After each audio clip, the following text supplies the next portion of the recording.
Hey, let's talk about games. Good morning guys, you're listening to Hydra and today we're going to be doing a little overview of the Warzone feature within Inquisitor Martyr and giving some thoughts and discussion points regarding it because it seems to have a very mixed review back on the old Steam forum, and I do think very rightly so.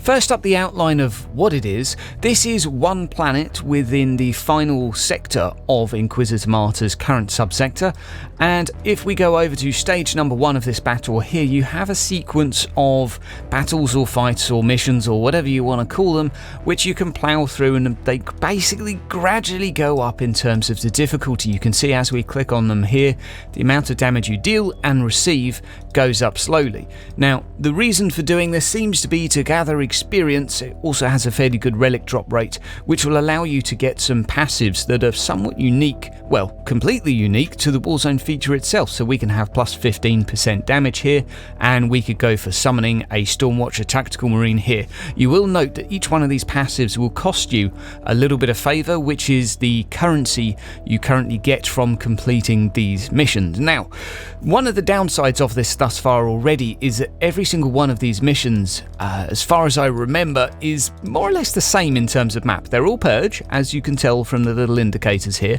but not only that, you tend to run the same map several times in a row. I don't know, and I don't want to say with confidence exactly how many maps each one of these has. It feels like it's in the realms of about 2 or 3, which right now I think has led to much of the debate regarding this being highly grindy and monotonous, because it is just doing the same thing with a slight increase in terms of the difficulty rating. Now, next area, same again. Next area, same again. Now, one thing I will say is the difficulty does go up quite high. So right the way at the end here at level 50, you get a good amount of damage suffered, good amount of damage dealt. Once you've completed this, you unlock the end game area. I guess I'd say it's proper end game, because you can actually go up and up and up and up and up in terms of infinite scaling and make it as hard as you want, which I think is a good step forward for this game, because it finally gives people that want to min-max, that want to actually see, okay, what is broken in terms of builds, how can I, abuse all of these broken things to make something that's truly amazing and can progress as far as you can. So finally, these players that want a little bit of challenge can do so. That's all very well and good. The downside right now, though, is you have to be willing to play what appears to be the same couple of maps again and again and again. And bringing up some game footage, the actual maps themselves do look quite nice. They're a fairly well detailed, well looking map. It's all very well and shiny.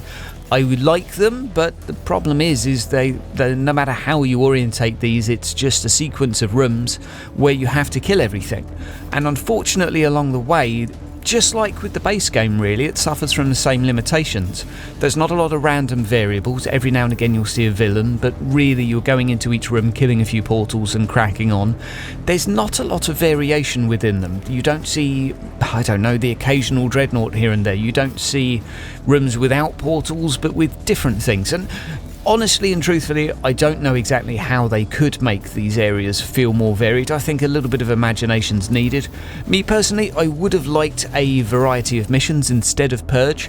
As many people in the forums have pointed out already, by having Purge as the sole focus, it really does funnel down the actual builds that are being used. Single target builds are just not effective at clearing all of these rooms. The fact you have to kill every single mob, if we compare this to other games that have done similar style endgame features, they often have tokens for killing elites or champions and sort of lesser points for killing small mobs, which means that you can basically run around using single target to kill the big mobs, or you could use AoE to kill the small mobs, but you've got 2 possible routes to get there.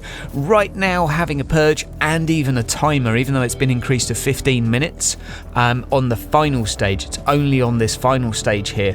While I see the point in the timer, because well, a lot of other end games of this type use a timer, I do think it clashes with the fact that it's a Purge system, because you just find yourself racing against the clock, and you just know if you've got a las gun that you are not going to do it. There are just several weapons that are just incapable because of the way they're built, and it's not even a problem with the weapon, it's just they're not ever going to meet the challenge that is being set to them, which is killers much as you can will kill everything really, really quickly.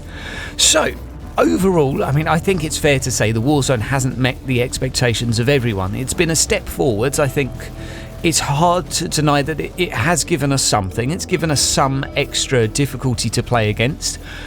All I can say is that I hope with time and over the next few weeks some of the feedback gets through to them and some changes are made, because we do know that there are extra items coming to the Warzone. So you might be thinking, okay, these rewards are very nice, Hydra, but I don't get to take them on a mission. So what the F is the point? Well, the point of the Warzone seems to be not to accumulate these. These are just things you use to allow you to get further. The actual point of the Warzone seems to be, and we don't have it yet, is to collect the new tier of items which will be coming next week alongside the Nemesis boss. Now, it's obviously a very interesting choice to not give us that carrot when the actual Warzone launches, because a lot of people are looking at this thinking, no, that's great, but why do I want to play it? Well, why you want to play it is probably going to start in a week's time, when you can actually start grinding and getting stuff from a vendor. There is some new loot going to be in a vendor too, so it may just be a case of an extra bit of incentive, not only to farm those keys to spawn the bosses and kill all that stuff, but also to just grind out tokens that you can swap for gear. Is it going to be good gear? Who knows? Is it going to be different items? Who knows? Will there be some new weapons? I really, really hope so.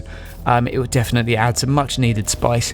My only hope is, if this Warzone is going to basically carry on for the summer, are we going to see some improvements, tweaks and changes? My personal wish list is to have a defense mission as well. I think the problem is, though, once you start having different mission types, it becomes very difficult to have something like a leaderboard that says, well, this person did 65 and this person did 64, this person only got to 50, if you've got different mission types. So that's definitely going to be a problem. And then if you start rotating through, say you have 3 different mission types and they alternate, that's also a problem, because some people will detest defense mission types. Me personally, I love them.